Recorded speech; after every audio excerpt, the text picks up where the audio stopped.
Ang mabuting balita ng Panginoon ayon kay San Juan. Noong mga panahong iyon, nagbulong-bulungan ang mga Hudyo dahil sa sinabi ni Jesus, "Ako ang pagkain bumaba mula sa langit." Sinabi nila, hindi ba ito si Jesus na anak ni Jose? Kilala natin ang kanyang ama't ina. Paano niya ngayong masasabi, "Bumaba ako mula sa langit"? Kaya't sinabi ni Jesus, "Huwag kayong magbulong-bulungan. Walang makalalapit sa akin malibang dalhin siya ng amang nagsugo sa akin.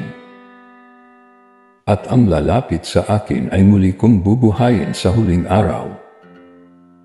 Nasusulat sa aklat ng mga propeta, "At silang lahat ay tuturuan ng Diyos."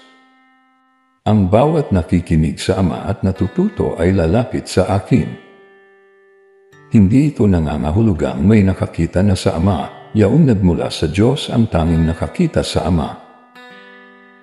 Sinasabi ko sa inyo, ang nananalig sa akin ay may buhay na walang hanggan.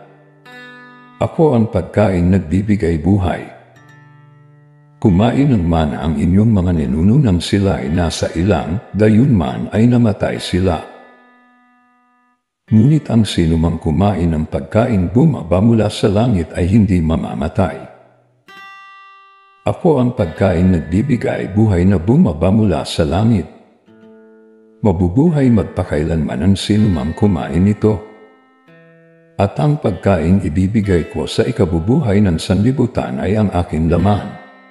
Ang mabuting balita ng Panginoon. Pinupuri ka namin, Panginoong Jesucristo.